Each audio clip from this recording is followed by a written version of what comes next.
jusqu'au 11 décembre 2020, le niveau du financement monétaire atteint représente 6,1 milliards de gouttes.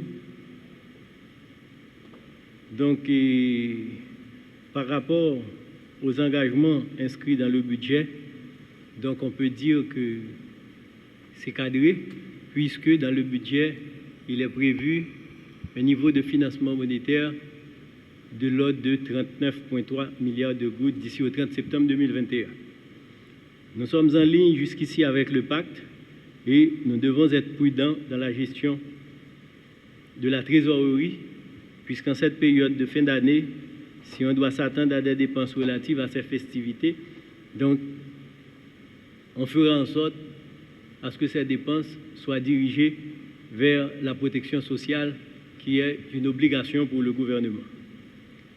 Rappelez que l'année dernière, nous avions débuté l'exercice fiscal avec un financement monétaire de 2,4 milliards de gouttes pour terminer au mois de décembre avec un peu plus de 15 milliards, alors que cette année, nous avons commencé l'exercice avec 364 millions de gouttes de financement monétaire et à date, on est à un peu plus de 6 milliards. S'agissant de l'inflation, nous avons commencé l'exercice avec un taux de 21,6 en octobre 2020. Les efforts conjoints MEF, BRH, MCI pour mieux réguler le marché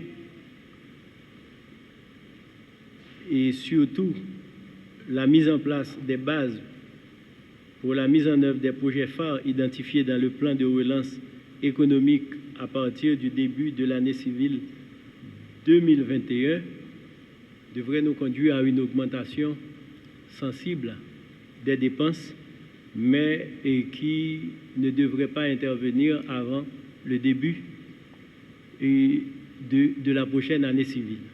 Tout ceci dans l'objectif d'atteindre les 18,2% d'inflation projetée pour la fin de l'exercice fiscal 2020-2021. Donc, il y a deux mesures qui sont adoptées par le gouvernement de manière à contenir les dépenses au niveau des recettes que la DGI et la douane seront en mesure de collecter. Donc la première mesure, c'est une circulaire, et particulièrement précisément la circulaire 0008 du Premier ministre relative aux cadeaux de fin d'année, donc qui doit être très limitée en fonction de la raréfaction des ressources. La deuxième mesure budgétaire concerne la programmation mensuelle des dépenses, et cette programmation se fera de concert avec l'ensemble des entités impliquées dans les dépenses. Donc là, le gouvernement travaille d'arrache-pied à finaliser cette programmation. Donc on fera en sorte à ce que le niveau des dépenses qui va être exécuté soit compatible avec les recettes collectées par la douane et la DGI.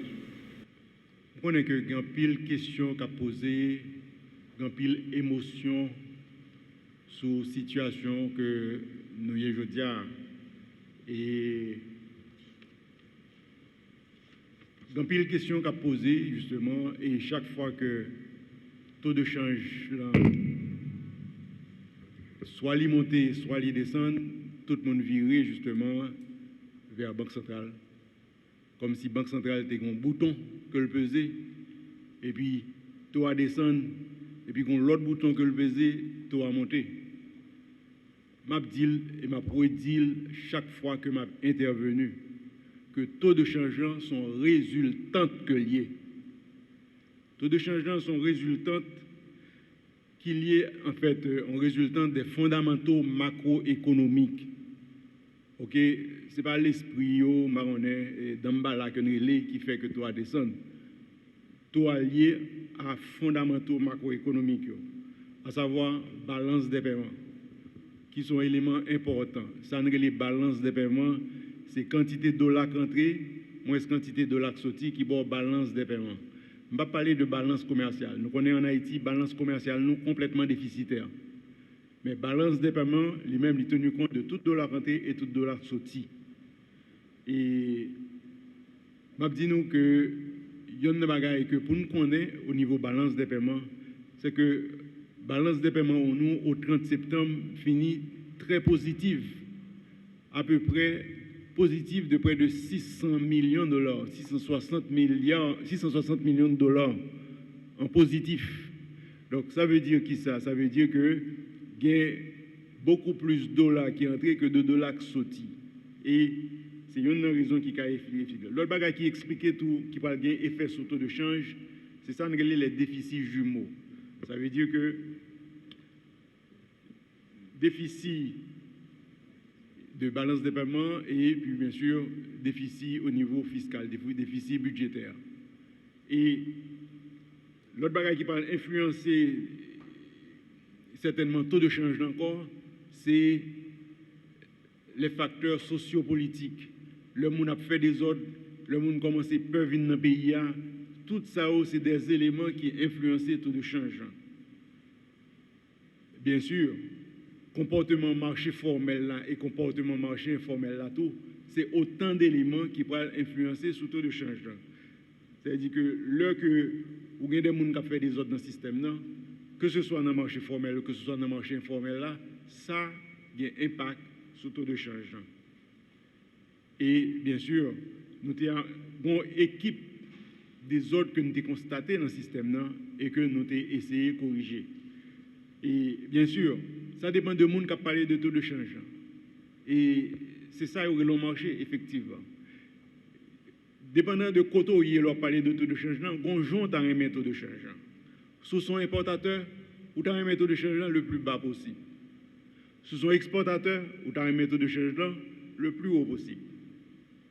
Et sous son cap recevoir transfert, ou tu as un taux de change en gens.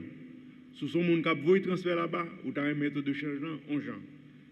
Et bien sûr, le gouvernement tout a un taux de change en gens.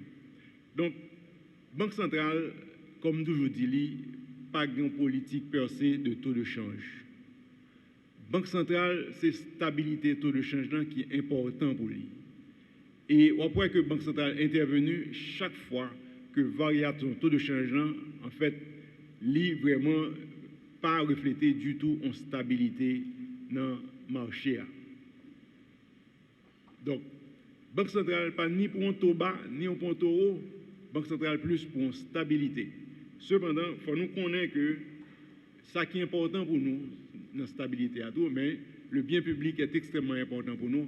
Donc, il faut que nous gardions comment le marché a, justement, est capable de taux de change, que est capable de vivre et que business est capable de planifier dépenses, ainsi de suite, et que good monnaie locale nous a une certaine stabilité qui fait qu'on planifie sous lui ou investit sous lui, et ainsi de suite.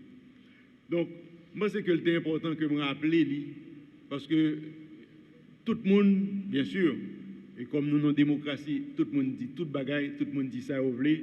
Donc, l'important pour nous comprendre justement qui facteur qui influence les taux de change avant que nous longions doit être sous Banque centrale, comme toute la journée justement, depuis que nous parlons de taux de change, nous dit c'est Banque centrale. Tout le monde fait toute qualité des autres dans le système, et puis on dit Banque centrale dégage ou corriger, même le taux de change. OK? Il faut nous connaître justement que dans pile paramètres qui rentrent dans la composition et déterminant de un taux de change. Ceci étant dit, si nous retournons un petit peu à la situation que nous avons gagnée avant que la Banque centrale vienne faire intervention la dernière fois, nous connaissons que nous avons une équipe choc, pays loc, pandémie Covid-19 là, qui a tout impacté de manière négative l'économie pays. Et tu as un arrêt touriste, ainsi de suite, donc qui te vient une certaine rareté de dollars qui fait que toi, justement, tu es monté et de monter de manière très rapide. Si bien que le 10 août 2020, nous avons atterri à un taux de change qui était 123,39 pour $1 américain. Je ne veux pas que nous oublions ça. Parce que je ne sais pas qui date que je conférence là, c'est le 4 août que je conférence, que je fais une intervention publique. OK, là, ça le 7 août. Le 7 août, que je fais une intervention publique, côté que taux de change était déjà à 119 gouttes, et le temps que le 10 août arrivé, taux de change était à 123 gouttes 39. L'État vend à 123 gouttes 39 pour $1 américain. Donc, l'important pour nous connaître. Maintenant, qui réponse qui débaille? Pour l'histoire et pour la vérité, réponse là, pas de bail par Banque centrale seulement.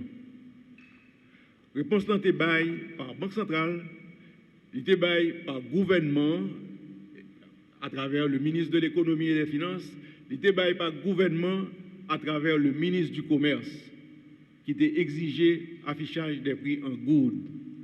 Et m'a dit nous que il y a un facteur qui était plus déterminant dans la diminution du taux de change, c'est le fait que le 4 septembre 2020, le gouvernement, à travers le ministre des Finances, a déclaré qu'il fermait l'année fiscale. Là. Je ne sais pas si vous songez ça. Ça veut dire qui ça? Ça veut dire que pas de trop gouttes qui dans le système qui obligeait justement que nous avons fait assèchement.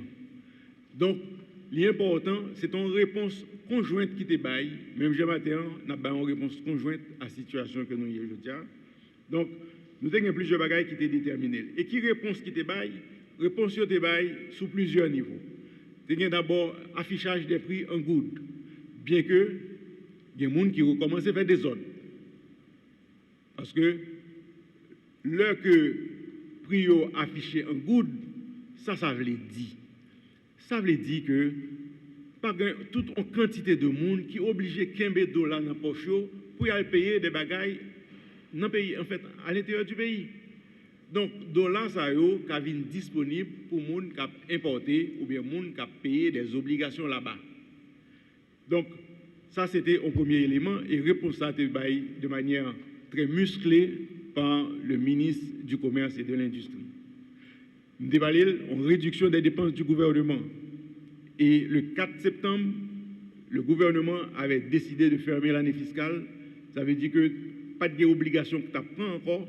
Et c'est pour raison ça, justement, qui fait que, donc, pas de goutte qui te viennent dans le système. Là. En réduction de la spéculation. Ça veut dire que, une fermeté qui t'est montrée certainement par rapport aux maisons de transfert, parce que les sous-agents ont fait des ordres, nous venons avec régulation de façon à ce que nos contenus travaillent justement, en fait, des ordres qui ont fait dans sous-agents. Nous t'apprenons que des sous-agents ont fait 10 gouttes, 15 gouttes et même 20 gouttes sur chaque dollar qui vient. Donc, circulaire 114 là, t'es sorti. Il vient sortir encore, il est amélioré, il vient tourner 114.1. Donc, qui fait que nous avons réduit la spéculation. Les mauvaises habitudes ont la vie dure, certainement. Ça ne veut pas dire que la spéculation est éliminée sur le territoire. Là. Quand on fait mon van là, on a ouvert 2, 3 ou 4 autres vannes. Et on vient justement encore, on l'autre désordre qu'a fait. Nous avons une augmentation de l'offre de dollars que BRH est venu avec lui. Le décidé que l'a intervenu pour à hauteur de 150 millions de dollars pour le reste de l'année fiscale. Ce que BRH a fait, qui fait que l'offre de dollars la vient augmenter et à ce moment-là, lui permettre aux gens qui ont besoin de dollars, justement, joindre dollars et en particulier, les gens qui ont importé, joindre dollars. Donc, l'autre élément que nous avons comme réponse, c'était discipliner marché formel là et marché informel là à travers la circulaire que nous avons. Bon, bien sûr, ça, ce n'est pas ça seulement que tu dois faire. Il y a l'autre bagage qui doit faire. Par exemple, nous devons augmenter et améliorer l'infrastructure de production, améliorer les facteurs de productivité de façon à ce que nous-mêmes nous produisons, de façon à ce que, au fur et à mesure, nous avons fait une substitution à l'importation et en plus, nous avons suffisamment pour nous capables d'exporter. Ce sont des décisions qui doivent être prises. Et il faut nous pas sortir de là. Nous pas capables de stabiliser goutte là si que nous pas augmenter l'infrastructure de production, si que nous pas augmenter les facteurs de productivité. Et c'est une question qui est toujours posée très souvent. Question qui est toujours posée, qui toujours dit que le cob là apprécié comme ça veut dire que le goutte là prend plus valeur, le dollar descend, nous moins compétitifs. Mais pas oublier, dépréciation monnaie locale là, c'est dans plusieurs facteurs de compétitivité que lié. Parce que tout le temps que le dollar passé pour les 5 dernières années, pratiquement de 70 gouttes à 120 gouttes, plus d'industrie vient dans le pays. Il a augmenté de manière faramineuse le nombre des employés travaillant dans la sous-traitance. Tout ça comme productivité, compétitivité nous augmenter. Donc, bon problème, c'est parce que ce n'est pas seul facteur productivité. Tant qu'un pile économie, ça dit, ou bien tant qu'un pile, justement, et monde international a dit. Il y a l'autre facteur de productivité qui est tout aussi important, tel que la paix, la sécurité, garantie sur les titres. Il y a toute une autre série de facteurs de compétitivité que faut travailler sur eux et faut ne pas suspendre le travail sur eux de façon à ce que nous soyons capables de gagner en stabilité. Donc, tout élément ça combiné ensemble, justement, fait que nous avons ramené le taux de changeant de 123 gouttes à 60 gouttes, pratiquement. Il y a des gens qui sont contents, il y a des gens qui ne sont pas contents. Comme d'habitude. Mais ce n'est pas ça qui a empêché ni gouvernement, ni banque centrale pour faire travail, pour continuer à faire travail.